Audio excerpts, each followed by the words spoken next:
And now you're heading over to part 2 of that episode right over there. Hey everyone, we're back with Udo. We're going to talk a little bit about what this young man at 80 does to stay so vibrant, have brains the size of 12 plus people, and still go. I mean, listen, we just talked for an hour, and I feel like he, if I let him go, I could walk away, go have lunch, come back, and we could still keep going. Mm-hmm. So what do you do to stay so energized, so young? Okay, first of all, it's all within us all.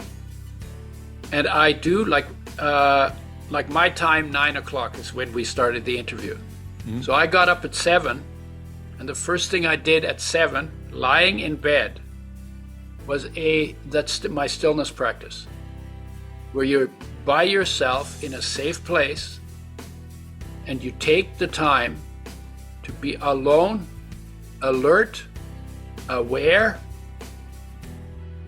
and completely still. Right? And in that, in being aware, staying aware, because you could just go to sleep. If you just do that, most people would go to sleep. Mm-hmm. So you need to stay awake and need to stay aware. And I feel that love, and I feel that peace, and I feel that, and I wrote 6 pages of notes because insights come to me. And they're insights about the projects that I'm doing. So that's most of my insights come early in the morning during the practice. So I write them down in a shorthand that I developed because I don't want to waste my stillness time. So I write really fast. So I put them out. So that's the first thing I did. Then I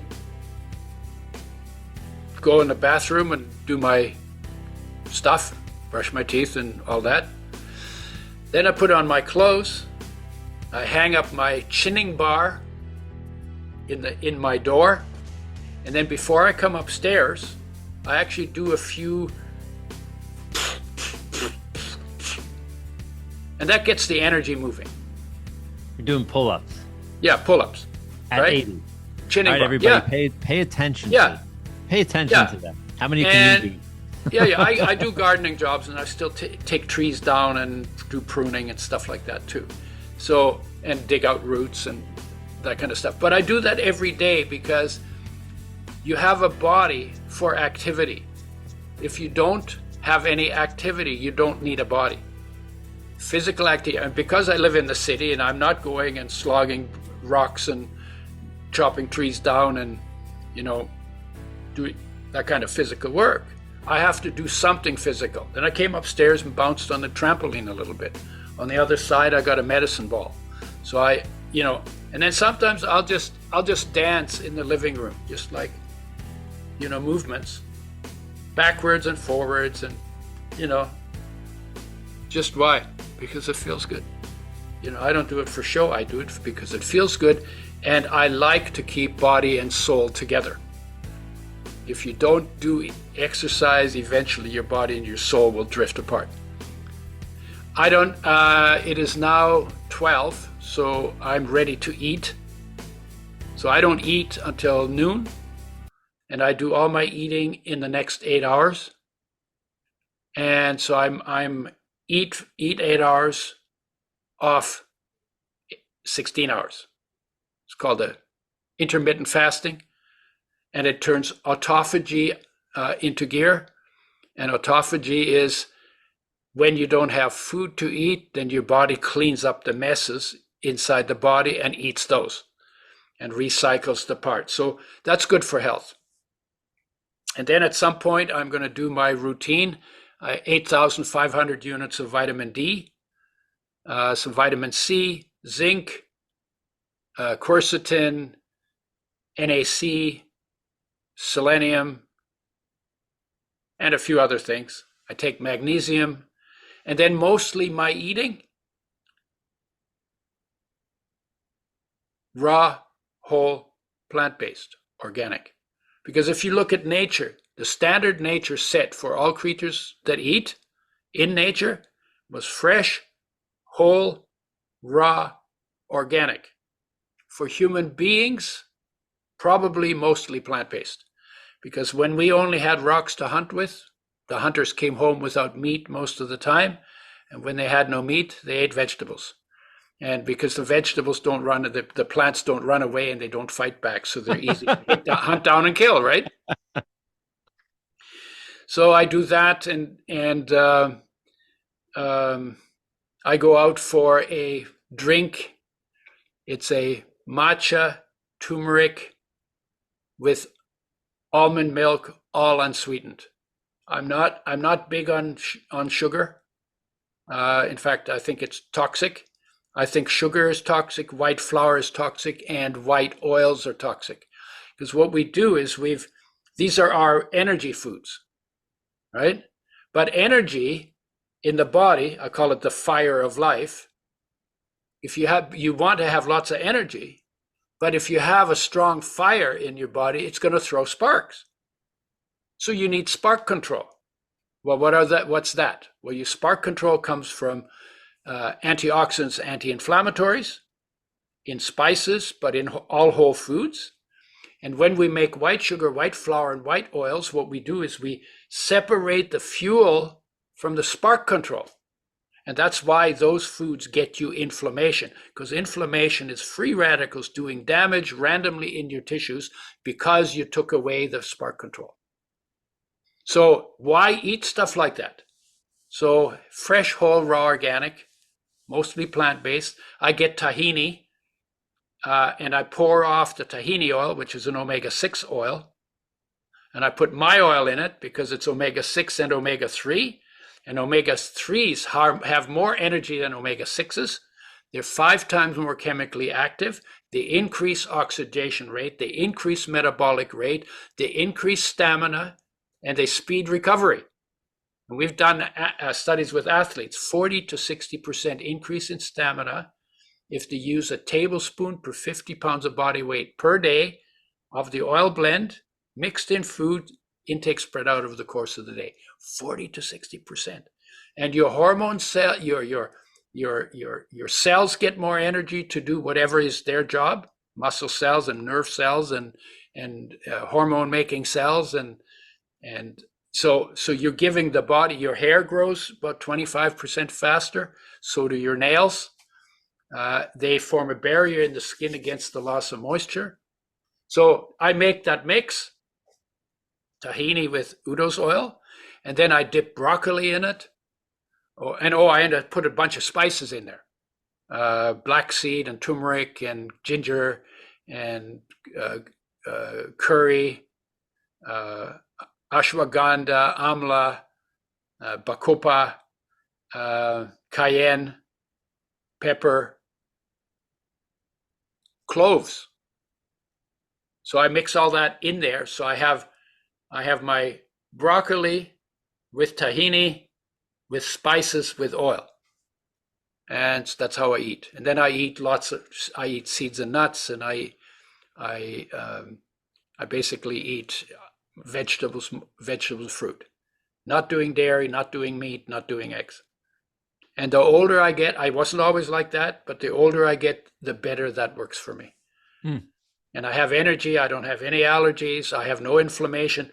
Honestly, I'm 80. I'm going to be 81 in May.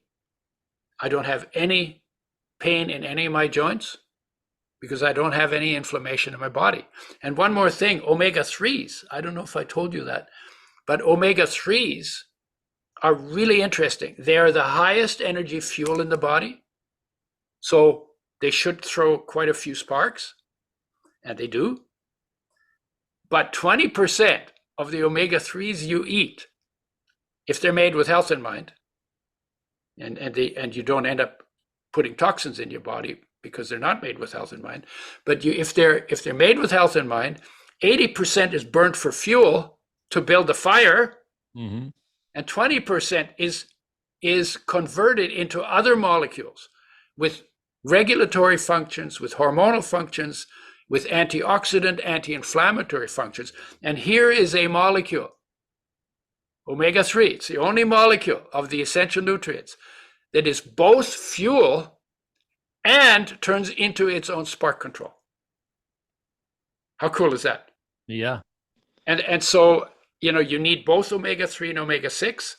we high grade the omega-3s, more omega-3 than omega-6.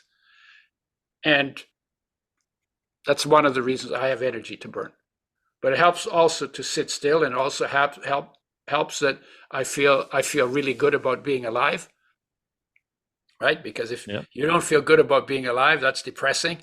And when you get depressed, your energy goes down, and if you feel depressed enough, you might even destroy your body because life's just not worth living. But if you're in touch with life, the ecstasy of existence is built into the experience of your own being. You want to have a really good time? The best time is sitting inside of you, waiting for you to rediscover and reconnect with it. So all of it helps. By the way, when you do stillness practice, it reverses aging, and that makes sense because when you're calm and you're quiet, you're not throwing sparks, right? So Yeah. that's good for you too. Yeah. So And then when you do things out of inspiration where you're helping, helping feels really good. I think it's built into us. So when you can help somebody make their life better, whether you get paid for it or not, it's not about the payment. It's about it just is natural and feels good to help where you can, right? When you do that, you age, and you have purpose, right? If that's your purpose, you're going to live longer. Yeah. So Yeah. so on every part it helps. Then survival smart, so I pay attention to my environment, and then social, and then environmental, and then big picture. So there's 8 parts to it, and then emotions are a composite of those 8 parts. What your emotional state will be determines on how well aligned you are with those 8 parts. And I do that every day. I pay attention to all of it. That's great. That's Yeah, great. that's how I live my life. And then I work on the computer and I do research and I ask questions and I go out and talk to people on the street about all kinds of stuff. And it's a good life. Yeah. So I want to bring everybody back just to the beginning. The first few Mhm. things or how you start your day is how your day Yeah, is more than likely going to go. Stillness. You can plug yeah, stillness and meditation maybe together in the same word, similar, yep, but that's I start my day the same way. And yeah. that Or in that self way. knowledge, or self Yeah, right. knowledge, So it's just that connection to yourself or that or inner spirit. yeah, Second, you mentioned your chicken scratch, as you called it, or whatever you said, your yeah, yeah, shorthand, yeah. right? So Journaling, I call it journaling. journaling. Yep. Yeah, So I journal yeah, as well in the morning. yeah, I end up reading something on stoicism. It's just something that I've connected with recently. It's a page a day that I read, and it just gets a little bit of the gears in my mind thinking in a yeah. certain way, which I I'm like. Because always reading books, and I usually read while I'm on the toilet. yeah, And the reason why is because when I'm on the toilet, I don't have to pay attention to what's going on because it's all yeah, doing its just doing do its this own thing. thing. Doesn't need any head input from me. So Exactly. I on that time, so I have time, extra time, so I'm multitasking, right? Yeah. And if the book is interesting, I will read it until my legs fall asleep. That's my That's sign to get funny. off. That's That's my funny.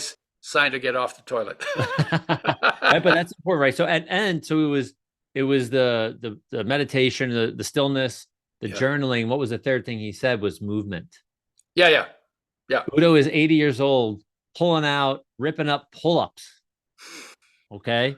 I yeah. will tell you the average human being in the United States of America cannot do one pull-up, cannot move their body once. Yeah, So getting into the habit, and if you're that person at zero, not poo-pooing on you, get yeah, yeah, yourself like he uses a doorway pull-up bar. Most of us have, not everybody, depending if you like in a studio apartment in New York City, but most of us have a doorway.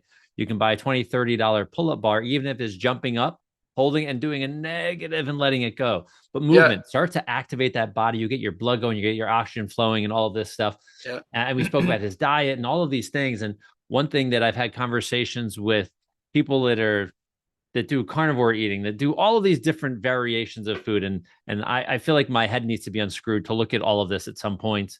Because to me, all of it works depending on the human being, but I will I've had this conversation with a good friend who's a cardiologist, a very well-known integrative cardiologist that uses food, not medicine.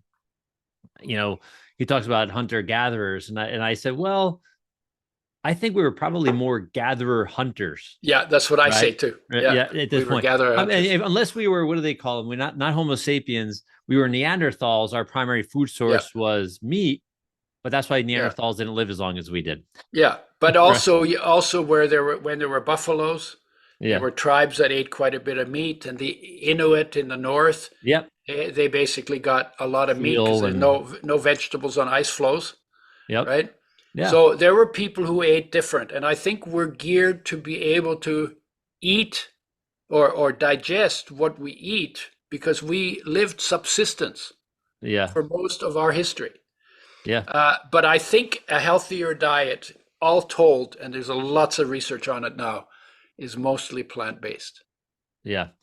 And Yeah. so and that's I go between I feel like I get like Mike Tyson's hitting me on either side of my head the more I learn about it. And I function very well, I'll say as an omnivore, Hmm. me personally. And Yeah. I've done the vegetarian thing. I've not done a full raw thing potentially. Hmm. I've done carnivore. I've tried it all, and I know where. I know I mentioned this when we spoke last time. It's been some time, but I run ultra marathons and run a lot of Yeah. distance, and I did a lot of testing on food as I ran, and the really important the it was not necessarily the performance that I cared about as much as I cared about recovery. Hmm. If I ran 50 miles and then the next day I had no issues, Hmm. what I did leading up to that race, whether it was weeks or months, was the better thing for me. Right. Right. And I've tested and I end up going, like we said, I end up going gatherer hunter, but I still have organic grass fed, grass finish meat, Hmm. beef Hmm. is my primary. I'm not a huge fan of chicken. I do eat it, but I figure cows are like nice and slow and gentle moving animals, where chickens are like like shaking and passionate. I'm like, I know energy I want in my You body. think you inherit the chicken's mind when you eat chicken? You know what? Listen, if everything is energy, I think Yeah, so. yeah, yeah. But nonetheless, That's a good so one. so everybody like really dive in and study yourself, because you're Yeah, the best experiment you will ever yeah. The thing have. is, if your mother told you not to play with your food, that's the only advice she ever gave you that you should not follow. Because if you don't play with your food, how do you find out what works for you and what doesn't Mhm. work? Yeah. So play with your food, but pay attention to Hmm. what your body tells you. And Yeah. you can do an experiment in that. I find I'm an O blood group. They're supposed to be the meat eaters. I do better on plants. Yeah. See, I mean, it's You know, every human is and so and and different. so whatever works for you is what you need to do. Yeah. Yeah. And there are so many ways now you can, if you're depending on the how much money you're willing to invest into yourself, and everybody's going to be different. But I mean, you can do blood work in 6 months and go, I'm going to be a vegetarian for 6 months. I'm going to be an omnivore for 6 months. I'm going to be a carnivore for 6 months. I'm going to be, I'm going to be a raw Yeah. vegetarian for whatever it may be. And the proof is in the pudding. And I blood work is pretty neat, but also I wear an Oura ring that I end up keeping on airplane mode because I don't want all of the EMF 24/7 blasting my cell phone, the Bluetooth. But when you recover well, and you can see this in your sleep patterns, you'll know the foods that are better for you. And I agree with you 100%. Refined grain, refined sugar, Yeah. dairy, like crappy Refined dairy, oils.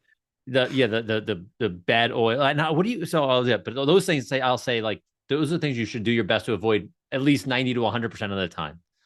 Listen, I'll plead the fifth. I love a chocolate chip cookie. Do I live on them? No, but will I have them from time to time? Yeah, it's Mhm. it's gonna happen. But when you said white oils, Yeah. I'm getting a little scary here because I use an oil that at room temperature is white, or when it's cool, it's Yeah. white. What is it? Like unrefined raw coconut oil. Yeah, when I'm talking about white oils, I'm talking about the oils treated with sodium hydroxide, Okay. phosphoric acid. Yeah. Okay. So, but coconut is okay as fuel, Uh-huh. but a lot of people use it in for frying. That's already a bad idea because Okay. anytime you fry oil or fat, it will fry your health. And the I like food that. that you fry will fry your health too. So that's a bad idea. Okay. And before the coconut, you need to make sure that you bring in and optimize both omega-3 and omega-6 in the right ratio to each other.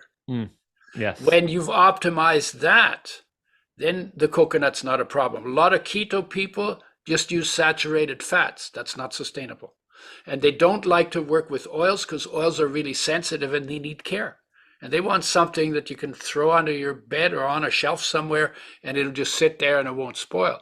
Oils will not do that. We keep the oils refrigerated, even in shipping when they're out for more than 2 weeks, like to Asia and Europe. We ship it refrigerated.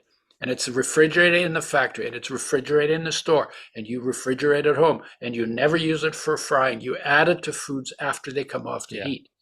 Okay. So that's the only thing from fats that you actually have to have. And you need to build your whole fat story around the essential fatty acids. Beautiful. I will. So coconut contains virtually no omega-3s and very, very little omega-6. Okay. Olive oil, similar problem. No okay. omega-3s, 10% omega-6. So and they cheat on coconut oil. They mix other stuff in it. So there's a whole issue there as well. All right. But so number one on fats, omega-3 and omega-6 in the right ratio, in glass, unrefined, organic. And then after that, everything else is a little easier. Okay. Still try to get it natural and undamaged. Okay. So everybody, you got to get your oil change, everybody. I think this is the message right now. The oil change. So by the white oils, I don't mean coconut. I mean all the liquid oils in plastic bottles that are colorless, odorless, tasteless. That the industry is treated with sodium hydroxyphosphoric acid bleached and heated to frying temperature.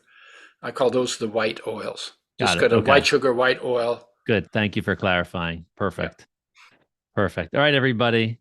Now that we got the secret sauce to life here, we're gonna finish this interview up. So Udo, this has been a blast. I appreciate your time and going a little bit longer than I thought we might go. And there's zero complaints coming from me. I would have cut it short if I thought I needed to cut it short. But when there's a master, thank you. when I have a master on the other side of the camera here, I learned to listen and nod. So thank you so much for contributing to society the way you have. Well, thank you for saving me from having to talk to myself in the mirror in the bathroom. Hey, listen, you may learn something. You never know. Me learn from myself? Hey, you never know. Well, you can in stillness, but not in talking to yourself in the mirror. All right, everybody. All right. The next episode, Udo, again, thank you. This has been a blast. Yeah, thank you. So you're still here. Awesome. I want to thank you so much for watching part 2 of this episode.